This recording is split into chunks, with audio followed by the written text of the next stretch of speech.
রাসূল সাল্লাল্লাহু আলাইহি ওয়াসাল্লামের চতুর্থ কন্যা হযরতে ফাতেমা রাদিয়াল্লাহু তাআলা আনহু এর বিবাহ হয়েছিল খোলাফায়ে রাশিদিনের চতুর্থ খলিফা হযরতে আলী রাদিয়াল্লাহু তাআলা আনহু এর সঙ্গে।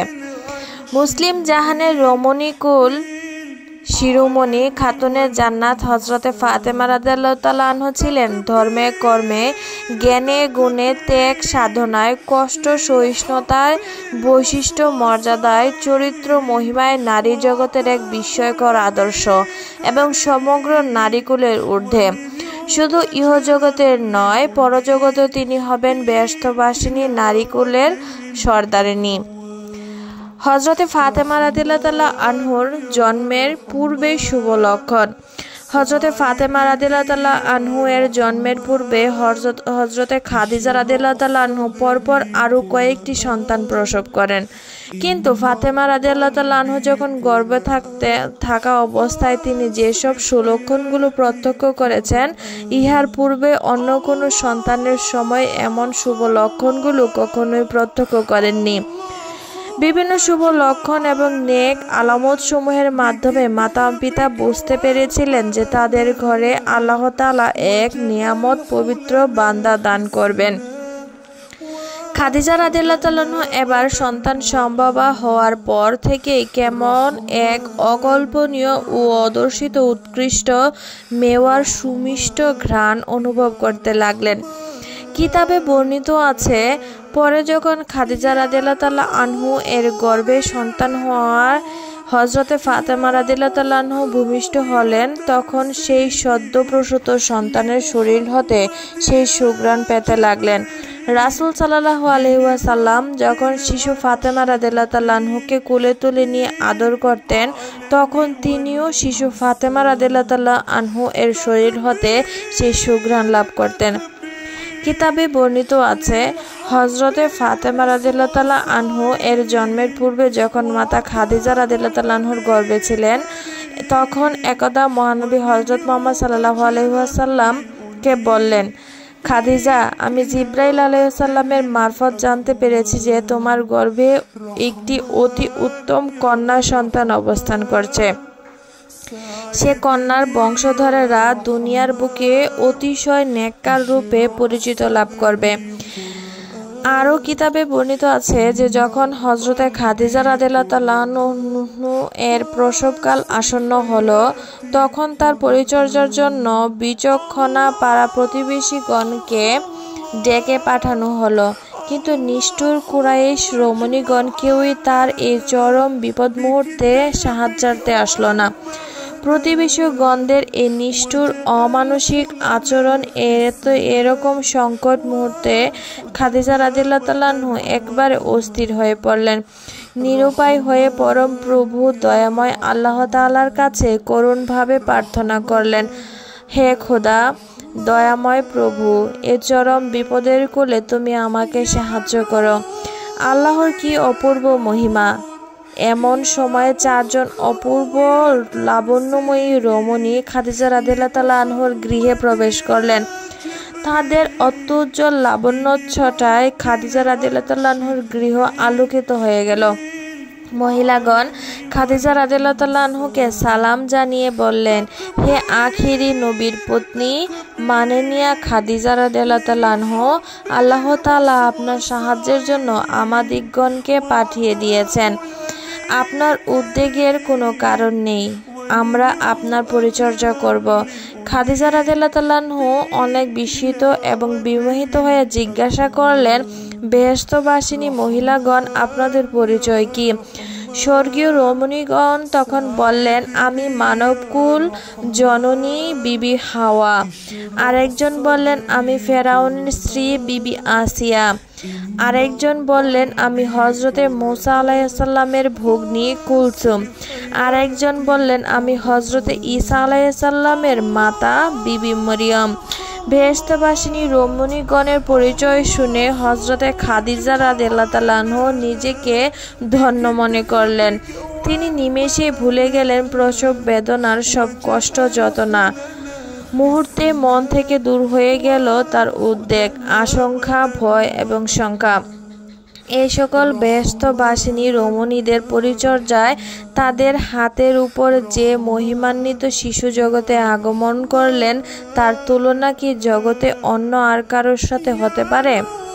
বেহেশতবাসিনী রমণীগণের পরিচর্যায় রাত প্রভাত হওয়ার পূর্বেই হজরতে খাদিজা রাদিয়াল্লাহু তাআলা আনহুর কুল আলোকিত করে নবী নন্দিনী রমণীকুলের সম্রাজ্ঞী খাতুনের জান্নাত হজরতে ফাতেমা রাদিয়াল্লাহু তাআলা আনহু পৃথিবীতে অর্থাৎ জগতে ভূমিষ্ঠ হলেন। শিশুকন্যার আগমনে হজরতে খাদিজা রাদিয়াল্লাহু তাআলা আনহুর গৃহখানা আলোয় আলোয় উজ্জ্বল হয়ে ওঠে। সেই উজ্জ্বল আলোর রশ্মিতে মক্কা শরীফ এবং পার্শ্ববর্তী স্থানসমূহ উদ্ভাসিত হয়ে উঠল। এমন মহিমান্বিত পুণ্যবতী কন্যার জন্মের সংবাদ পেয়ে মহাখুশি হয়ে মহানবী হজরত মুহাম্মদ সাল্লাল্লাহু আলাইহি ওয়াসাল্লাম শিশুর নাম রাখলেন ফাতেমা।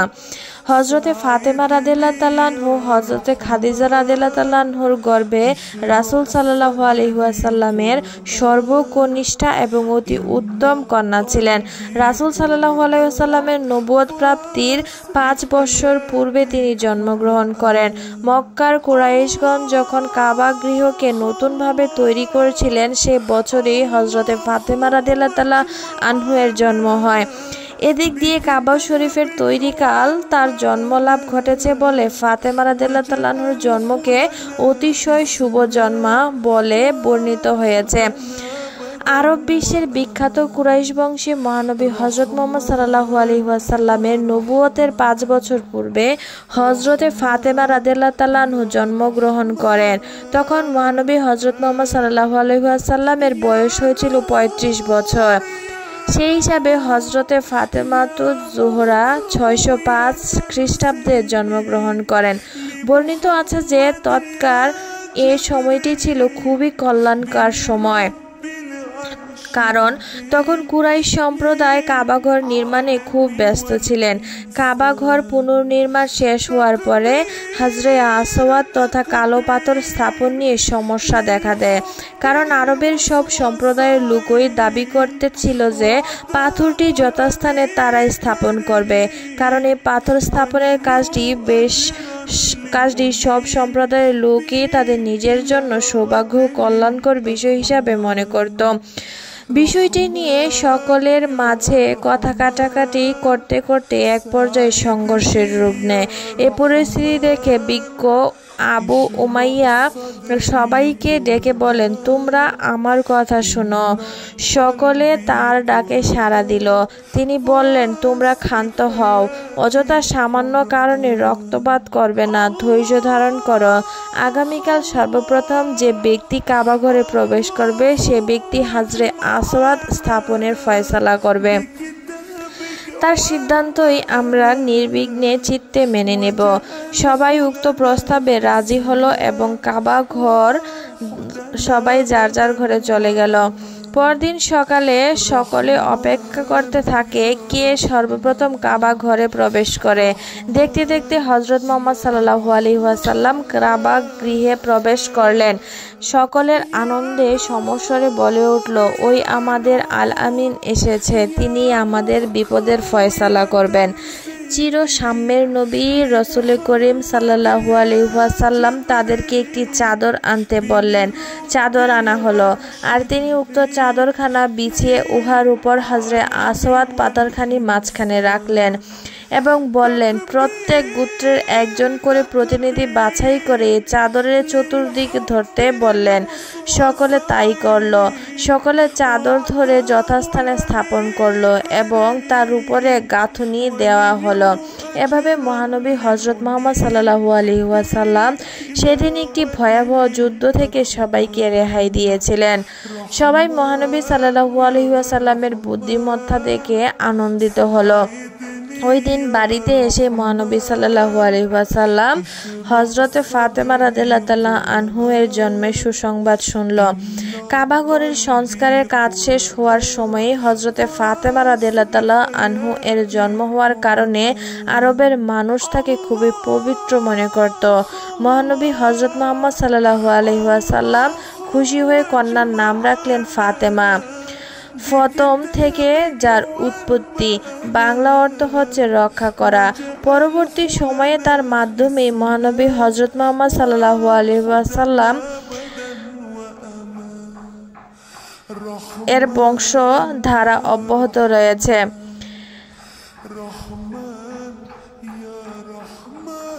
হযরতে ফাতেমা রাদিয়াল্লাহু তাআলা আনহা খুবই রূপবতী হিসাবে আরবের বুকে পরিচিত লাভ করে। রাসূল সাল্লাল্লাহু আলাইহি ওয়াসাল্লাম স্বয়ং তার এই উত্তম কন্যাটির নাম রেখেছিলেন ফাতেমা। তবে ফাতেমা রাদিয়াল্লাহু আনহা ছাড়াও আরও একটি গুণবাচক নাম ছিল। জগতের বুকে তিনি আরও একটি গুণবাচক নামে পরিচিত হয়ে আছেন, যেমন জোহরা, জাকিয়া, রাজিয়া, মার্জিয়া, বতুল ও সাইয়েদা ইত্যাদি। জোহরা অর্থ কুসুমকলি। বাস্তবিক পক্ষে হযরতে ফাতেমা রাদিয়াল্লাহু তাআলা আনহা একটি অনুপম সুন্দর সুরভিত কুসুমকলি বা ফুলের মতোই রূপে গুণে সুষমমণ্ডিত ছিলেন, তাই এর নামটি ছিল তার সবচেয়ে প্রিয় এবং আদরে।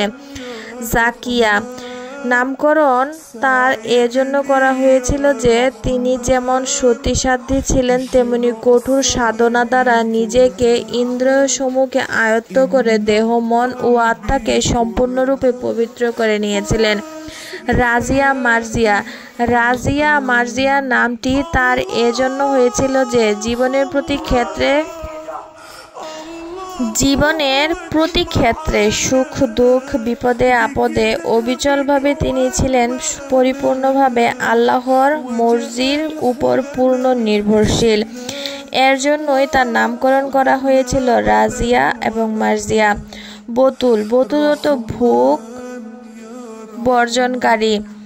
ফাতেমা রাদিয়াল্লাহু তাআলা আনহার নামকরণ হয়েছিল এ কারণে যে তিনি পার্থিব ভোগ বিলাসিতা ইত্যাদি সবকিছু একেবারে বর্জন করেছিলেন, তাই তার নামকরণ করা হয়েছিল বতুল।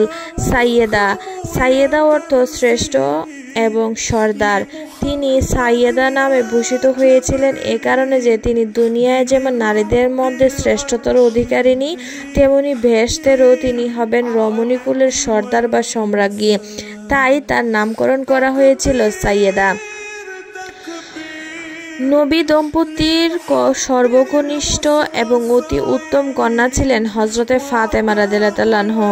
হাদিসে বর্ণিত আছে হযরতে ফাতেমা রাদিয়াল্লাহু তাআলা আনহা বেহেশতবাসিনী রমণীগণের সর্দারিনী হবেন। অন্য এক হাদিসে রাসূল সাল্লাল্লাহু আলাইহি ওয়াসাল্লাম বলেছেন, বেহেশতবাসিনী রমণীকুলের মধ্যে 4 জন রমণী সর্বশ্রেষ্ঠ। তারা হলেন ইমুনিয়নের কন্যা বিবি মরিয়ম, মোজাহামের কন্যা বিবি আসিয়া, খুয়াইলিনের কন্যা হযরতে খাদিজা রাদিয়াল্লাহু তাআলা আনহা এবং হযরত মুহাম্মদ সাল্লাল্লাহু আলাইহি ওয়াসাল্লামের কন্যা হযরতে ফাতেমা রাদিয়াল্লাহু তাআলা আনহা। অন্য এক হাদিসে বর্ণিত আছে নবী করিম সাল্লাল্লাহু আলাইহি ওয়াসাল্লাম বলেছেন, ফাতেমা আমার দেহের অংশ। যে ব্যক্তি ফাতেমাকে রাগান্বিত করলো সে যেন আমাকে রাগান্বিত করলো। কাজে সব হাদিস দ্বারা প্রমাণিত হয়ে যে হযরতে ফাতেমা রাদিয়াল্লাহু তাআলা আনহার মর্যাদা এবং ফজিলত কত ঊর্ধ্বে। শৈশবকাল হতে হযরতে ফাতেমা রাদিয়াল্লাহু তাআলা আনহার আচার আচরণ, কথাবার্তা, চরিত্র, বৈশিষ্ট্য এবং সুরত সিরতের মধ্যে দিয়ে রাসূল সাল্লাল্লাহু আলাইহি ওয়াসাল্লামের নিদর্শনসমূহ ফুটে উঠত। পিতামাতার আদর, স্নেহে, ভালোবাসায়, মমতায় তাদের অতি আদরের কন্যাটির বয়স দিনে দিনে যতই বৃদ্ধি পেতে লাগলো, তার ভিতর এক অতুলনীয় দুর্লভ বৈশিষ্ট্য ও স্বাতন্ত্র্য ততই ফুটে উঠতে লাগলো। শৈশবে তার ভিতর কখনো শিশুসুলভ দুষ্টামি কিংবা চপলতা দেখা যায়নি। অতি শৈশবকাল হতে তিনি ছিলেন অতি শান্ত, নম্র এবং স্বল্পভাষিণী। সেই শৈশবকালেই নম্র, ভদ্র, শান্ত, স্বল্পভাষিণী ফাতেমা রাদিয়াল্লাহু তাআলা আনহার স্বভাবের এমনই বিস্ময়কর মাধুর্য বৈশিষ্ট্য ফুটে উঠেছিল যে তা অন্য কোনো বালক বালিকার মাঝে দেখা যেত না। এমনকি তার সাথে নবী করিম সাল্লাল্লাহু আলাইহি ওয়াসাল্লামের অন্য কোনো সন্তানদেরও তুলনা করা চলে না। রাসূল সাল্লাল্লাহু আলাইহি ওয়াসাল্লামের সন্তানদের ভিতর হযরতে ফাতেমা রাদিয়াল্লাহু তাআলা আনহা ছিলেন সর্বশ্রেষ্ঠ এবং সর্বগুণে গুণান্বিত, সর্বাধিক প্রশান্ত এবং ধীরস্থির। তিনি কখনো সমবয়সী ছেলেমেয়েদের সাথে গল্পগুজব করতে পছন্দ করতেন না। বাল্যকাল হতে তার এমনই চারিত্রিক বৈশিষ্ট্য ছিল যে অতি শৈশবকালেও তিনি কখনো হাসির ঠাট্টা ছলেও কখনো কারোর সাথে বিন্দু মাত্র মিথ্যা কথা বলতেন না। বাল্যকালে ছেলেমেয়েরা যখন খেলাধুলায় মগ্ন থাকে, হাসি আনন্দে মেতে থাকে, হযরতে ফাতেমা রাদিয়াল্লাহু তাআলা আনহা তখন নির্জনে বসে থাকতেন। তার জ্যেষ্ঠা ভগ্নীগণ যখন সমবয়সী বালিকাদের সঙ্গে ক্রীড়া এবং হাসি গল্পে মগ্ন থাকতেন, তখন ফাতেমা রাদিয়াল্লাহু তাআলা আনহা তাদের সাথে ক্রীড়া বা হাসি গল্পে যোগ না দিয়ে পিতামাতার পাশে বসে তাদের উপদেশ বাণী শ্রবণ করতেন। হযরতে ফাতেমা রাদিয়াল্লাহু তাআলা আনহা কোনরূপ ক্রীড়া, খেলাধুলা, কৌতুক বা হাসি গল্প পছন্দ করতেন না বলে সমবয়সী কোনো বালিকাদের কাছেও তিনি কখনো যেতেন না। তবে কতিপয় মহৎ লোকের কয়েকজন কন্যা তার সমবয়সী ছিলেন। স্বভাব চরিত্র তারা সবাই অনন্য, অসাধারণ ছিলেন। সুতরাং নবী কন্যা ফাতেমা রাদিয়াল্লাহু তাআলা আনহার সঙ্গে তাদের অনেকটা সামঞ্জস্য ছিল। তারাই ছিলেন নবী কন্যার সঙ্গিনী। প্রায়ই তারা হযরত মুহাম্মদ সাল্লাল্লাহু আলাইহি ওয়াসাল্লামের কাছে আসতেন। তার এই সঙ্গিনীগণ হলেন হযরতে আবু বকর রাদিয়াল্লাহু তাআলা আনহুর কন্যা আয়েশা রাদিয়াল্লাহু তাআলা আনহা ও আসমা রাদিয়াল্লাহু তাআলা আনহা, হযরত উমর রাদিয়াল্লাহু তাআলা আনহুর কন্যা হাফসা এবং জুবাইর রাহমাতুল্লাহ আলাইহির কন্যা ফাতেমা রাদিয়াল্লাহু তাআলা আনহা। পরবর্তীকালে এই সকল মহৎ চরিত্রের রমণীগণ প্রত্যেকে আদর্শ স্থানীয় নারীরূপে পরিগণিত হয়েছিলেন। পিতামাতার উভয়ই তাদের জন্য সন্তানের চেয়ে ফাতেমা রাদিয়াল্লাহু তাআলা আনহাকে অধিক ভালোবাসতেন। বাল্যকাল হতেই ফাতেমা রাদিয়াল্লাহু তাআলা আনহার গাম্ভীর্য এবং ধীরস্থির, অচপল, শান্ত স্বভাব লক্ষ্য করে কৌতুক করে কেউ কেউ বলতেন যে, ইয়া রাসূলুল্লাহ সাল্লাল্লাহু আলাইহি সাল্লাম, আপনার কন্যা ফাতেমা রাদিয়াল্লাহু আনহা যে বাল্যেই বৃদ্ধ হয়ে গিয়েছে। তাদের কথার উত্তরে নবী করিম সাল্লাল্লাহু আলাইহি সাল্লাম হেসে বলতেন, আমার এই কন্যাটি যে আমার মায়ের আসন দখল করেছে। পরবর্তীতে নবী করিম সাল্লাল্লাহু আলাইহি সাল্লামের কৌতুক বাক্যটি সত্যি সত্যি পরিণত হয়েছিল।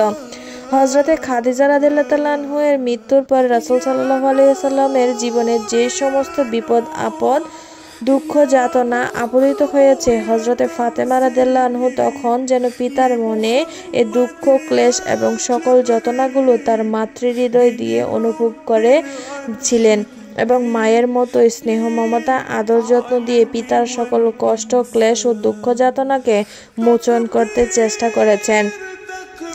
অতঃপর শৈশব পেরিয়ে ফাতেমা রাদিয়াল্লাহু আনহা যখন কৈশোরে পদার্পণ করলেন, তখন দেখা গেল তিনি অবসর পেলে নির্জনে বসে একা একা কি যেন চিন্তা করতে থাকেন। একদা তার চিন্তার বিষয় সম্পর্কে তার মাতা তাকে জিজ্ঞাসা করলে তিনি বলেন, আচ্ছা আম্মা, আল্লাহ আমাদেরকে সৃষ্টি করে একজন করে পৃথিবীতে না পাঠিয়ে সবাইকে তো দুনিয়াতে একসঙ্গে পাঠাতে পারতেন এবং এভাবে একজন করে মৃত্যু না ঘটিয়ে একসঙ্গেই তো সকলকে উঠিয়ে নিতে পারতেন। কন্যার কথা শুনে মাতা খাদিজা রাদিয়াল্লাহু তাআলা আনহা জিজ্ঞাসা করলেন, তাতে কি লাভ হতো বলো তো? কন্যার কথার উত্তরে ফাতেমা রাদিয়াল্লাহু তাআলা আনহা বললেন, আম্মা, তাতে লাভ হতো এই যে দুনিয়ার সকলে একসঙ্গে আসতো, আবার একসঙ্গেই মৃত্যু ঘটতো। তাহলে কারোর জন্য কারো মায়া হতো না, কারোর জন্য কেউ কাঁদতো না। এত অল্প বয়সী বালিকার ভিতরে এ ধরনের চিন্তা ভাবনা দেখে মাতা খাদিজা রাদিয়াল্লাহু তাআলা আনহা বিস্মিত হলেন। শৈশবকাল থেকেই ফাতেমা রাদিয়াল্লাহু তাআলা আনহা যেমন ছিলেন সংযমী, তেমনি ছিলেন সবুরকারিণী। সেই শিশু বয়সেও তিনি পিতামাতার কাছে কখনো কোনো অন্যায় আবদার করেননি। রাসূল সাল্লাল্লাহু আলাইহি ওয়াসাল্লাম হযরতে খাদিজা রাদিয়াল্লাহু আনহা তাদের কন্যাটির এরূপ আশ্চর্য চারিত্রিক বৈশিষ্ট্য দেখে যতই সন্তুষ্ট হতেন যে যেন সেই শিশুকালেই পিতামাতা বলতেন, একদিন আমাদের এই কন্যাটি দুনিয়ার বুকে অক্ষম যশের অধিকারিণী হবে। আরব বিশ্বে মহানবী হযরত মুহাম্মদ সাল্লাল্লাহু আলাইহি ওয়াসাল্লাম ছিলেন সরাসরি ঐশী জ্ঞানের অধিকারী এবং হযরত জিবরাইল আলাইহিস সালাম কর্তৃক সরাসরি শিক্ষায় শিক্ষিত সর্বশ্রেষ্ঠ ভাষাবিদ। তার মাধ্যমে হযরত আবু বকর সিদ্দিক রাদিয়াল্লাহু তাআলা আনহু সর্বপ্রথম একাত্মবাদের জ্ঞান লাভ করেন। মহানবী সাল্লাল্লাহু আলাইহি ওয়াসাল্লাম ছোটবেলা তায়েফ প্রতিপালিত হয়েছেন। সেখানকার মানুষের ভাষা ছিল সবচেয়ে বিশুদ্ধ, সুন্দর এবং প্রাঞ্জল। আর তার পৃথিবীতে এই শিক্ষার একমাত্র উৎস হল বিশ্বপ্রভু স্বয়ং আল্লাহ রাব্বুল আলামিন। আর এই বহনকারী হলেন হযরতে জিবরাইল আলাইহিস সালাম। হযরত মুহাম্মদ সাল্লাল্লাহু আলাইহি ওয়াসাল্লাম হলেন ঐশী জ্ঞানের বাস্তবায়নকারী। তিনি সারা বিশ্বের শিক্ষক হিসাবে প্রেরিত হয়েছেন।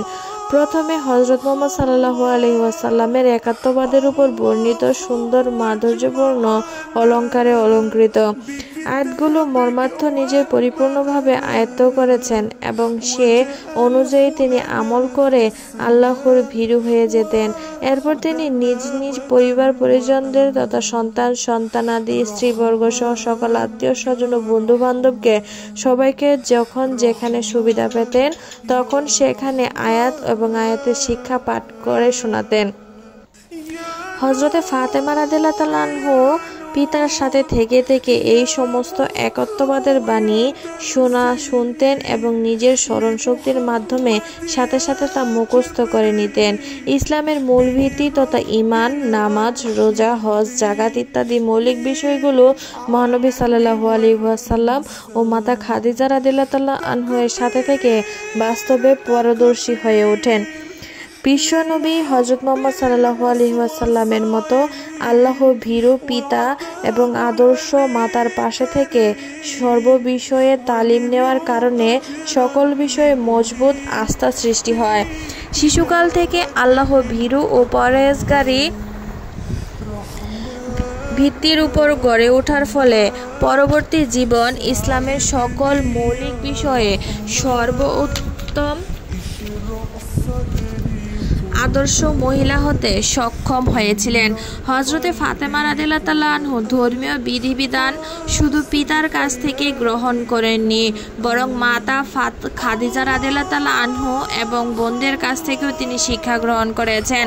কারণ হযরতে ফাতেমা রাদিয়াল্লাহু তাআলা আনহু বুঝ শক্তির উপর হওয়ার পর থেকে সবাইকে ইসলামের বাস্তব অনুসারী হিসাবে লাভ করেন। অতঃপর তিনি অল্প দিনের মধ্যে দ্বীনের সকল নিয়মকানুন ও প্রয়োজনীয় শিক্ষা লাভ করতে সক্ষম হয়েছেন। মহানবী হযরত মুহাম্মদ সাল্লাল্লাহু আলাইহি ওয়াসাল্লাম নিজ কনিষ্ঠ কন্যা হযরতে ফাতেমা রাদিয়াল্লাহু তাআলা আনহুকে আদব কায়দা সম্পর্কে শিক্ষা দিয়েছেন। হযরত মুহাম্মদ সাল্লাল্লাহু আলাইহি ওয়াসাল্লাম স্বয়ং নিজেই ফাতেমা রাদিয়াল্লাহু তাআলা আনহু এর শিক্ষক ছিলেন। তিনি নিজেই যে আমলগুলো আখলাক অনুসরণ করতেন তিনি মেয়েকেও সে আমল ও আখলাকে শিক্ষা দিয়ে দুনিয়ার সকল মহিলাদের মাঝে সর্বশ্রেষ্ঠ হিসাবে গড়ে তোলেন, যার জন্য মহানবী হযরত মুহাম্মদ সাল্লাল্লাহু আলাইহি ওয়াসাল্লাম নিজেও যেমনি দুনিয়া এবং আখিরাতের নেতা হয়েছেন, তদ্রূপ মেয়ে হযরত ফাতেমা রাদিয়াল্লাহু তাআলা আনহু দুনিয়ার শ্রেষ্ঠ মহিলা এবং আখিরাতের সর্দারিনী হিসাবে নির্বাচিত হয়েছেন। আশা করি আজকের এই ভিডিওটি আপনাদের অবশ্যই ভালো লাগবে। পরবর্তী ভিডিও পেতে চ্যানেলটাকে সাবস্ক্রাইব করে ভিডিওতে লাইক কমেন্ট করে যাবেন। আশা করি আমাদের ছোট ইউজারদেরকে অবশ্যই সাপোর্ট করবেন। ভিডিও তৈরি করতে অনেক সময় লাগে, অনেক কষ্ট করতে হয়। আশা করি ভিডিওটা ভালো লাগলে অবশ্যই ভিডিওটা শেয়ার করে অন্যকে দেখার সুযোগ করে দেবেন। ধন্যবাদ। আল্লাহ হাফেজ।